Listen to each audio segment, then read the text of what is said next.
हमके यहाँ से भागे के ही पड़ी, हमके भागे के ही पड़ी। हम ये काम ना कर सके, हम ये पाप ना कर सके।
खड़ी काहे हो?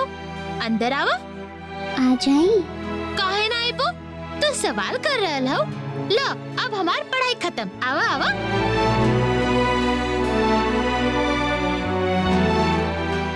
तू हमरा से नाराज तो नहीं खो ना?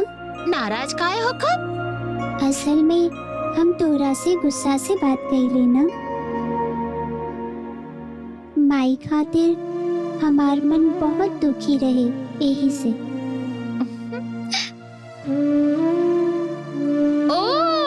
तो तू हमके सॉरी बोले आइला हो? हम तो सब भुला चुकल है। रुका, हम जल्दी से ये सवाल खत्म कर ले, फिर हम तोरा संगे लुका छिपी खेलब, ठीक है?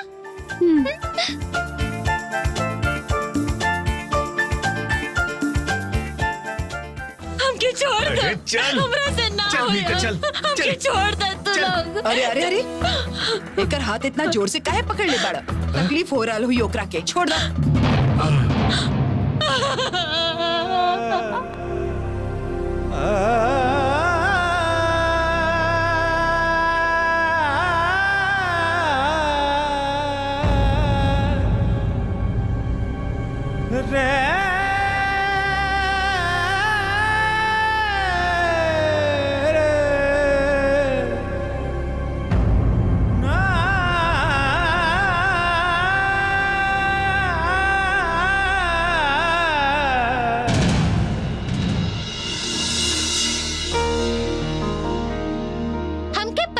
कि तोहार मन दुखी हो। देखियो, तोहार माई बाबूजी जल्दी वापस आ जाइए।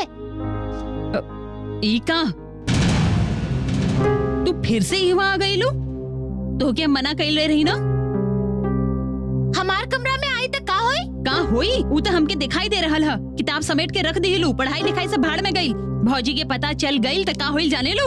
ना ना, तू बड़की माई के मत बताइयो। आभा, हम जा रहल हई। हमके बहुत नींद आ रहल हो। टाटा।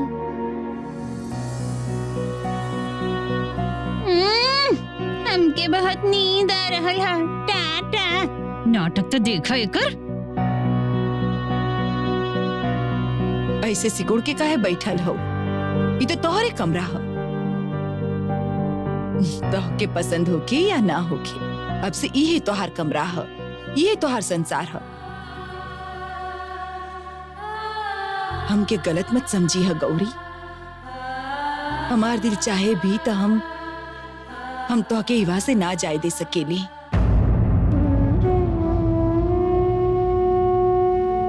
हमार बात तोहके चुप रहल हुई, ये हम जाने ली। हमार बात पसंद ना आ रहल हुई, खराब लग रहल हुई, इहो हम जाने ली। बाकी तोहके ये खराब काम करे के ही हुई गौरी। हम असहाय हैं। क्या बात है दीदी, आप इतना जल्दी चाल चल देली? हमके को जोकर मिल जाए तो अच्छा रहित। ये जोकर भी ना बहुत होशियार होखेलन, जाने लो, बिल्कुल राम प्रसाद की तरह। आप कुछ भी कही, हम आपके तारीफ के लिए बिना ना रह पा रहे हैं। सचमुच आपके मन बहुत बड़ा है। ना तो वो राजा के खूनी के लेकी के आप जे तरह से रख रहल है, यदि हम होती तब। तो अपन पता उठावा। हाँ, आज के समय में केहू केकरो इतना भलाई करेला का जे आपके बेटा के खून कैले ह, ओकर बेटी खातिर आप रसगुल्ला बना रहल है। तो हर चाल सही है का? हाँ? आप का कहली दीदी? खेल पर ध्यान द।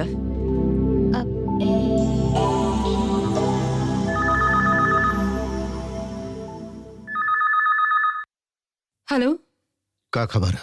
सब कुछ ठीक है ना? हाँ सब ठीक है। आपके खातिर एगो सरप्राइज है। दो लोग आपके इंतजार में बैठल बाड़न। हम जाने ले कि का सरप्राइज है। राम प्रसाद और गौरी लौट आइल बाड़न, है ना? ना ऐसा कुछ नहीं है। ओह, आभा के फोन दे सकेलू? हाई का आसपास? हाँ थोड़ी का देरी होल्ड करी।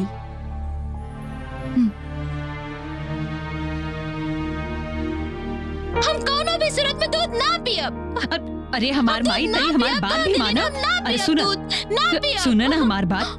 इजे तू दूध ना पी रहल हऊ, जिद पकड़ के बैठ गई हऊ। भौजी के पता चली तो हमार का हाल करी है पता है? हमार गर्दन के धच्चा कर दी है। तब हम का करे बोला? हमके ना एगो सुपर आइडिया आइल हा। कैसन दिया? दिखावत है कैसन दिया। रुक, तू ये दूध हमरा तरफ से पी ल, तब तुम्हारी माथा गर्दन से धचाक अलग ना होई। धचाक वचाक ये सब कौन सा लैंग्वेज है? आभा कहाँ से सीख रहा हो ये सब? कितना बार हम तो के समझौले चंचला कि लइकन के सामने ऐसन भाषा मत बोलल करा। केकर फोन है? जरूर पापा फोन कैले हुई है। ओ हाँ, पापा तोरा से बात कर चाहलन। तोहार अंकल आइल बाड़न, ई मत बताइए तू। ओके। हेलो पापा। कैसन हो बेटी? पापा तू कब आइबो? तोहर मन खराब है? हमरा से भी ज्यादा अन्नपूर्णा के मन खराब है। जाने लो पापा, अन्नपूर्णा छिप छिप के रोवेली। जब भी केहू देखला तो वो अपन आंसू पोंछ लेतेली। तो ना आइबा तो के अन्नपूर्णा के माई बाबूजी के ढूंढ के लाई। जल्दी आ जाना पापा, तो जल्दी से लौट आओ। आई बहुत जल्दी। एक बार अन्नपूर्णा से हमार बात करा सकेलू? हाँ हाँ, थोड़ी कसर रुका। अच्छा भौजी, वो अपशगुनी अन्नपूर्णा ओकरा बारे में इतना काहे सोच रहल है? चंचला सुना, बिना वजह अन्नपूर्णा के बुरा भला मत कहा। अब रसगुल्ला तैयार है का? हाँ।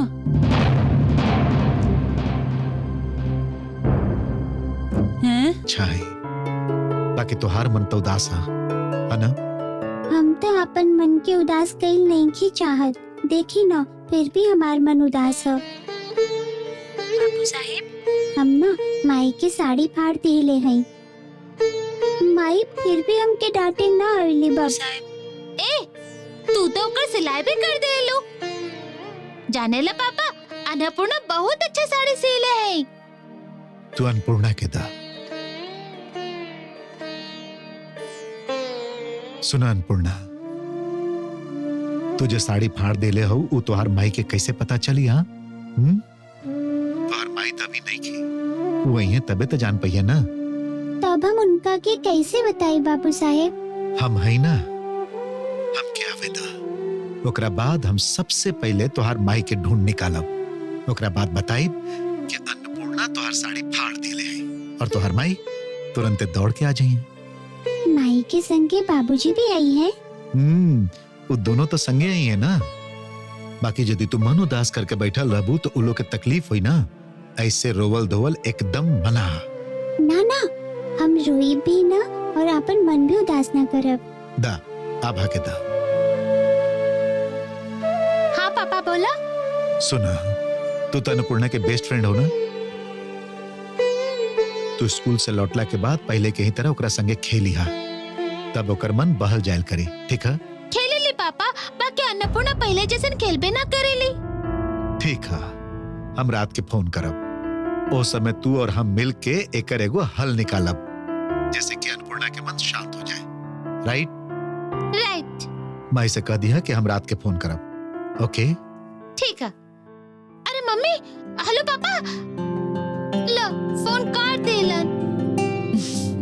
मम्मी, पापा कहले बाड़न कि वो रात के फिर से फोन करी है। ठीक है अन्नपूर्णा, ए हरावा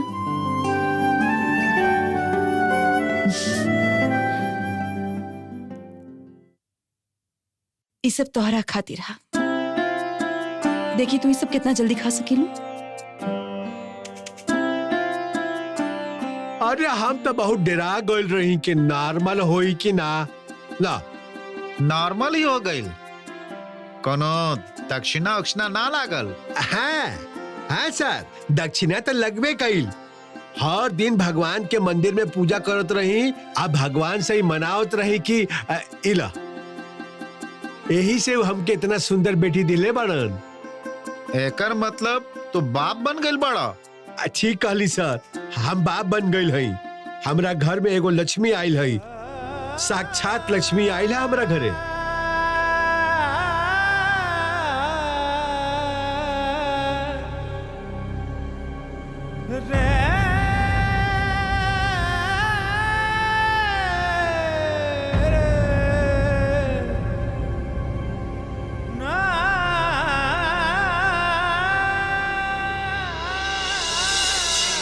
दुर्गा माई, हमार माई और बाबूजी के जल्दी से लौटा दो न दुर्गा माई। हम कैसे अभी रसगुल्ला खा सकेली? हमरा पास तो अभी माई और बाबूजी नहीं खन, कैसे खाई हम? ये छोट सी लड़की कैसे अकेले रो रहा है?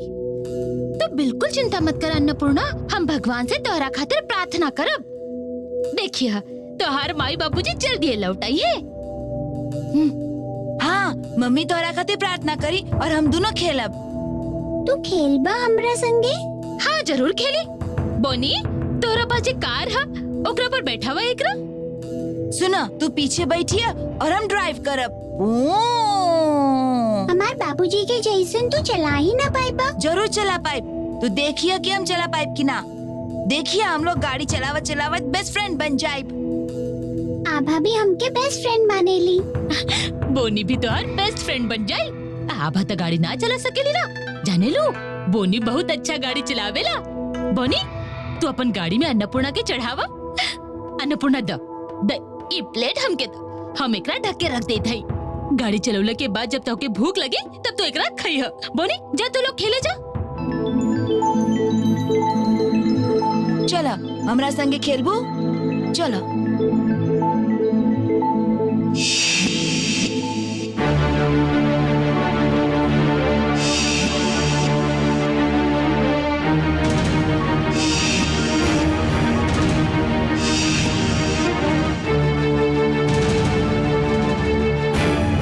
एगो बात है जे तोहके बतावे के है, यही से चलेली।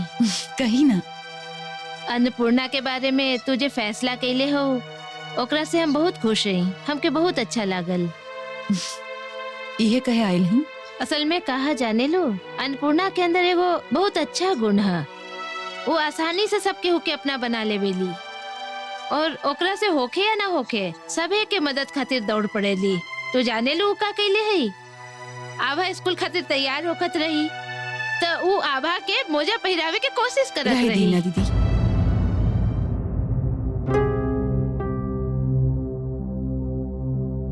अन्नपूर्णा कितनी अच्छी है कितनी नहीं की, ये जाने में हमके कोनो दिलचस्पी नहीं है।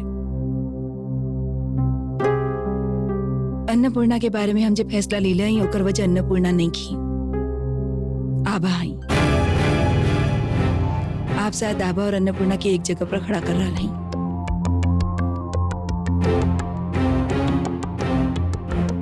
वो दोनों तो बच्ची है। ठीक कहली, एकदम ठीक कहली। फिर भी वो दोनों बराबर ना हो सकेली, एक जैसे ना हो सकेली दीदी।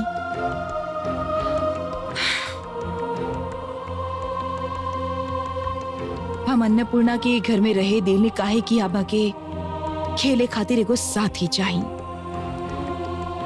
और वो खाली अन्नपूर्णा ही हो सकेली। तू एकदम ठीक कहत हो रीना। अन्नपूर्णा के रहे से आभा के राजा के खो देवे के दुख कुछ हद तक कम हो जाई। हम ही समझ सकेली दीदी। यह तो बहुत बड़ा बात है रीना, हम तो इतने से खुश हैं। कम से कम वो चंचला के खराब व्यवहार से तो बच जाए।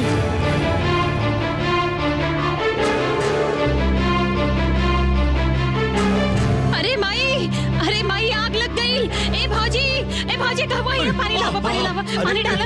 अरे बाप रे भौजी, अरे भौजी कहवा आई आप? इधर आई।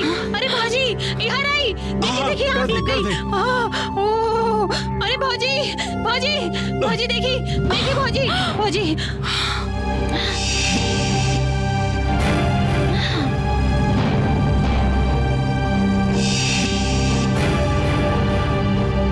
कैसे भइली सब?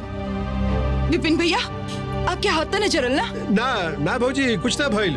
आग पकड़े से पहले ही हम बुझा देली। तू जा रसोई में जाके ठंडा पानी डाल और दवाई लगावा जा।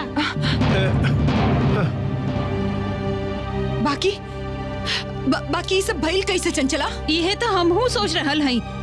आभा बिटिया यदि कमरा में रहती तो का होखत बोली। चुप प्लीज चुप रहा। रीना प्लीज शांत हो जा।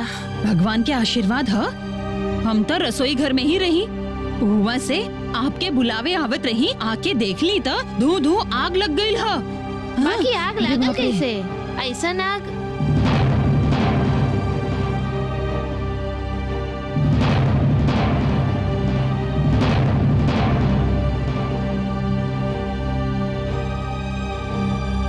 ऐसे ही नहीं खे लागल। ई देखी भौजी,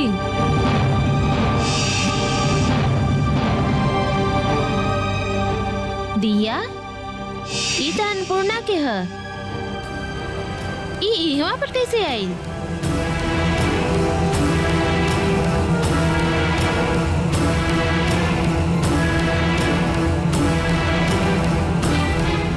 अन्नपूर्णा की दिया?